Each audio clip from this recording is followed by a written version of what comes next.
India Post Office GDS Corner. In the today's video, we are talking about the document verification second. Document verification second में क्या क्या आपको documents लेके जाने पड़ते हैं, तुमको क्या अटेस्टेशन फॉर्म वगैरह दिया जाता है, वो पूरी प्रोसीजर हम इस वीडियो में देखेंगे इन अ ब्रीफ.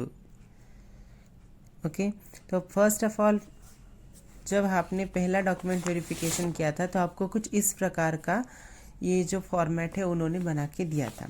इसके बाद क्या किया था कि आपको 15 दिन के बाद या फिर 7-8 दिनों के बाद एक ईमेल पे मैसेज आया होगा कि you are eligible for the second document verification.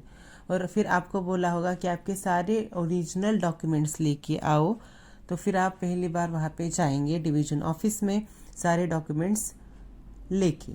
Okay, और ये सारे डॉक्यूमेंट्स आपके सबमिट करके लेके जाएंगे, जैसे कि 10th का मार्कशीट, आपका बर्थ सर्टिफिकेट का प्रूफ, आपका कंप्यूटर सर्टिफिकेट, आपका हेल्थ सर्टिफिकेट एंड आपका कास्ट सर्टिफिकेट. इसके बाद आपको ये बंच वाला फॉर्म दिया जाएगा, इसको हम बोलते हैं अटेस्टेशन फॉर्म. अभी जो अटेस्टेशन फॉर्म है वो कैसे भरा जाता है वो हम इस वीडियो में देखेंगे. और इस अटेस्टेशन फॉर्म के और 2 कॉपीज़ हमें बनाने हैं. कॉपीज़ कैसे बनाने हैं, वो कैसे होने चाहिए, ब्लैंक कॉपीज़. ये ब्लैंक कॉपीज़ 2 बनाने हैं और सारे आपको ब्लू पेन से फिल करने होते हैं. अब इसमें देखिए चेकलिस्ट में हम पहले देखते हैं इसमें क्या क्या होता है. फर्स्ट ऑफ ऑल इसको हम बोलते हैं अटेस्टेशन फॉर्म. इसमें identity certificate, declaration 1, declaration 2, declaration 3, declaration about the marriage. Second is character certificate. Then form number 4, that is of nominee, details of family, genuine of documents on the bond paper, खाना खुनाचे पत्रक and declaration और BO accommodation.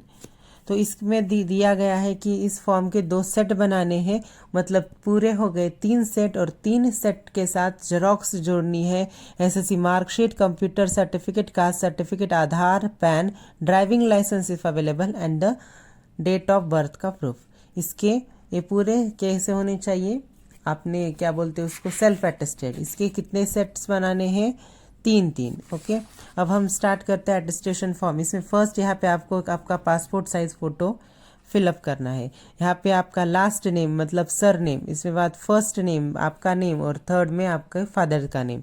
उसके बाद आपका present address. अब देखो कुछ लोग रहते हैं जो कि इनके पेरेंट्स सर्विसेज में रहते हैं, तो फिर उन्होंने क्या फिल करना है कि प्रेजेंट एड्रेस जो है वो, और जो उनका परमानेंट एड्रेस है, परमानेंट एड्रेस मतलब उनका जहाँ पे खेत वगैरह है वो उसका परमानेंट एड्रेस होता है जो कि आधार कार्ड पे रहता है, तो वो यहाँ पे फिल करना है.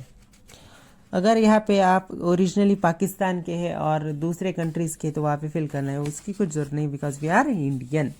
नेक्स्ट है particular of places with a period of residence, मतलब हम आप कितने दिन में कहाँ से कहाँ रहे हैं आपके बर्थ से, वो फिलअप करना है. उसके बाद आपके फादर का नेम, फादर की नेशनलिटी, प्लेस ऑफ बर्थ, उनका ऑक्यूपेशन क्या है, उनका पोस्टल एड्रेस क्या है, उनका होम एड्रेस परमानेंट एड्रेस क्या है, वो आपके फादर का, मदर का, आपके ब्रदर का या सिस्टर का ही फिल करना है. उसके बाद information to be furnish with regard of sons and daughter. अगर आप मैरिड है तो आपको कितने सन्स एंड कितने डॉटर्स है वो यहाँ पे फिलअप करना है. इसके बाद नेक्स्ट पेज पे आपको आपकी नेशनलिटी पूछी गई है कि वी आर इंडियन और नॉट. डेट ऑफ बर्थ क्या है, आपकी प्रेजेंट एज क्या है, एज ऑफ मैट्रिकुलेशन मतलब रहता है 10th. नेक्स्ट रहता है प्लेस ऑफ बर्थ, डिस्ट्रिक्ट, वो पूरा आपका रिलीजन कौन सा है, एंड यहाँ पे आपकी नेम ऑफ स्कूल मतलब फर्स्ट टू 10th पे आप कहाँ थे, 11th में कहाँ थे, 12th में क्या थे. बट क्योंकि 18 एज पे आप भर सकते हैं ना फॉर्म वहाँ पर. नेक्स्ट यहाँ पे दिया गया है यू आर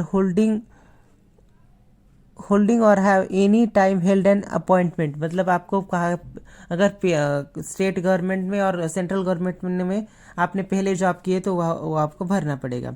इसके बाद ये कुछ क्वेश्चंस हैं, इनके सारे के आंसर्स नो रहते हैं. ये है कि have you ever been arrested, तो no. Have you ever been kept under the detention, तो नो. ये सारे के आंसर्स नो होते हैं, ये नो भर देने हैं, इसमें कुछ नहीं है. इसके बाद आपको आपके एरिया में आपके बाजू के 2 घर वालों के, मतलब जो आपके घर में से नहीं होने चाहिए बट उनका सरनेम डिफरेंट होना चाहिए, उनका नेम लिखना है, एड्रेस लिखना है, मोबाइल नंबर लिखना है. यहाँ पे आपका कैंडिडेट का signature, date and the place.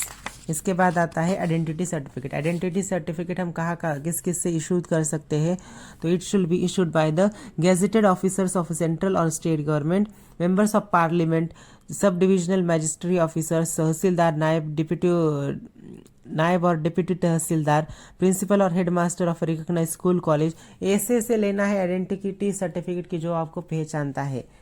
उसके बाद लिखना है declaration and certificate of nationality की वी आर इंडियन, यहाँ पे लिखना है आई एम एन इंडियन, यहाँ पे आपका सिग्नेचर, यहाँ पे signature and stamp is compulsory. Next है फर्स्ट दैट इज डिक्लेरेशन की, यहाँ इसमें लिखा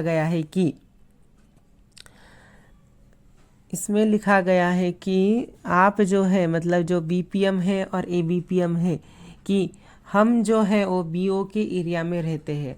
मतलब इसमें लिखा गया है, बॉन्ड पेपर पे आपको पूरा लिख कर लेना है। महाराष्ट्र स्टेट से है तो इसमें फर्स्ट लैंग्वेज मराठी है, तो ये मराठी में लिखा गया है। तो ये इसमें पूरा क्या लिखा गया है कि आप जो बीओ का गांव है उस बीओ के विलेज में ही आप स्टे करते हैं, वो यहाँ पे लिखा गया है। ये बॉन्ड पेपर पे लिख कर लेना है। इसके बाद ये आपका ड्राइविंग लाइसेंस नंबर वगैरह ये सर आपको यहाँ पे भर देना है, आपका नेम वगैरह। अगर ड्राइविंग लाइसेंस हो नहीं हो तो नहीं भरना है। नेक्स्ट है थर्ड पे दिया गया है कि ये सोर्स ऑफ इनकम को छोड़ के आपके पास क्या है इनकम। अगर आपके पास एग्रीकल्चर है तो हम वहाँ पे वो लिख सकते हैं, कोई अदर बिजनेस है तो वो लिख सकते हैं। ओके, ये बॉन्ड पेपर पे लिख लेना है। नेक्स्ट है ये डिक्लेरेशन नंबर 4, ये है हमारे शाखा डाकपाल के लिए, मतलब ये किसके लिए होता है, बीपीएम के लिए। इसमें दिया गया है कि आप जहाँ पे रेंट पे रूम ले रहे हैं वो रेंट पे लिया गए वाले रूम स्टैंडर्ड है, नॉन स्टैंडर्ड है, वहाँ पे आपके पास कौन सा नेटवर्क अवेलेबल है, ये सारा लिखा गया है। इसके बाद जहाँ जिससे हमने रूम किराया पे लिया उसका सिग्नेचर, उसका नाम, अब यहाँ पे अपना नाम और सिग्नेचर। उसके बाद यहाँ पे लिख लेना है कि आपके जो जिससे रूम लिया है उसका नाम, आपका नाम, कितने बाय कितने का रूम है, कितने आपको किराया उन्होंने डिसाइड किया है, रेंट डिसाइड किया है, आपके east west north south side पे किस किस के घर है वो सारे, और यहाँ पे दो आपके मतलब 2 साक्षीदार यहाँ पे लेने पड़ते हैं, उनके नेम्स एंड सिग्नेचर्स। ये इसको बोलते हैं हम बीओ एकोमोडेशन। ये है नेक्स्ट डिक्लेरेशन की यू आर मैरिड और नॉट, ये आपको भर देना है। इसके बाद यहाँ पे है कुछ शपथ पत्र की आप जो है वो पूरा दिया गया वाला काम पूरा करने वाले हैं। आपको नौकरी से निकाला जा सकता है अगर आपने कुछ ये वो किया तो, फिर आप पीपीएम पद की शपथ ले रहे हैं, ऐसे वैसे यहाँ पे कुछ तो भी ये शपथ विधि पत्र है वो आपको फिल करनी। इट इज़ सिंपली ये क्या होता है, एक प्रोसीजर होता है। इसके बाद एक रहता है पुलिस पाटिल।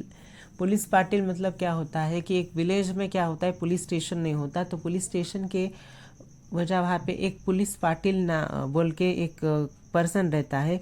अगर वहाँ पे कुछ हुआ तो फिर वो उस पर रिस्पॉन्सिबिलिटी रहता है कि how to manage that thing. तो उसकी सिग्नेचर एंड जो हमारा ये है कैंडिडेट उसकी सिग्नेचर यहाँ पे कंपलसरी, उसका स्टैम्प कंपलसरी है। अब ये जो पुलिस पाटिल रहता है, पुलिस पाटिल जो है उसकी सिग्नेचर लेना पड़ता है। अब बहुत लोग क्या रहते हैं, सिटी में रहते हैं, तो सिटी में जब रहते हैं तो उनको ऑनलाइन पुलिस क्लियरेंस सर्टिफिकेट निकालना पड़ता है, उसकी प्रोसीजर अलग है, वो हम अगले वीडियो में देखेंगे।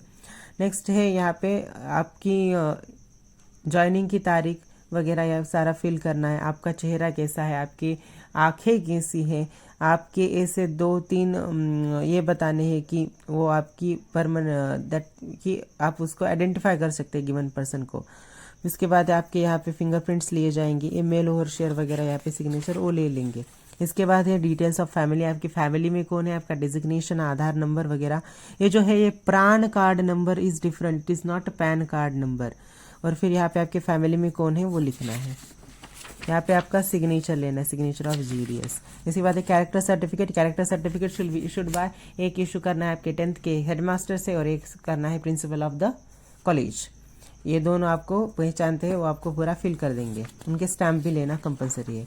नेक्स्ट है डिक्लेरेशन कि आपने पूरे जो डॉक्यूमेंट सबमिट किए हैं और सारे डॉक्यूमेंट्स कैसे हैं, लीगल है। अगर लीगल नहीं है तो फिर आपको अरेस्ट वगैरह कर सकते हैं, क्योंकि we are misusing the government. Next है यहाँ पे फॉर्म नंबर 4 नॉमिनी। अगर आपका देहांत हो गया अगर ऑन ड्यूटी, तो आपके जगह पे नॉमिनी होना चाहिए, तो ये नॉमिनी के लिए रहता है। और यहाँ पे विटनेस रहते हैं कि ये नॉमिनी के विटनेस है, ये पूरा फिलअप करना पड़ता है। ओके, नेक्स्ट है, अब यहाँ पे देखो ये पूरा क्या है, ये बॉन्ड्स पेपर है। पहला बॉन्ड पेपर क्या है कि हम बीओके में ही रहते हैं, ये इसमें ऐसे जो है वो नोटरी बना के लेने पड़ती है। ओके, ये जो है थर्ड है, दैट इज डिक्लेरेशन 3। इसमें क्या लिखा गया है कि ये हमारे पास दूसरा भी कोई तो भी इनकम सोर्स है, वो उसकी भी नोटरी करनी पड़ती है, एफिडेविट वगैरह। और ये लास्ट थर्ड है कि गिवन डॉक्यूमेंट्स आर रियल। ये सारे डॉक्यूमेंट्स आपको सबमिट करने पड़ते हैं। अगर ये डॉक्यूमेंट सबमिट हो जाने के बाद आपको क्या करते हैं, ये सारे डॉक्यूमेंट सबमिट हो जाने के बाद फिर आपका सेकंड डॉक्यूमेंट वेरिफिकेशन कंप्लीट होता है। फिर आपको आपकी जो है ट्रेनिंग का लेटर निकलता है। वो ट्रेनिंग का लेटर वो आपको गिवन ग्रुप में आपको ऐड कर देते हैं और ट्रेनिंग का लेटर दे देते हैं। फिर आपकी ट्रेनिंग होती है और उसके बाद ज्वाइनिंग होती है। अगली प्रोसीजर डॉक्यूमेंट वेरिफिकेशन सेकंड की अब हम अगले वीडियो में डिस्कस करेंगे। And stay tune with the India post office GDS corner. Like, share and subscribe the channel.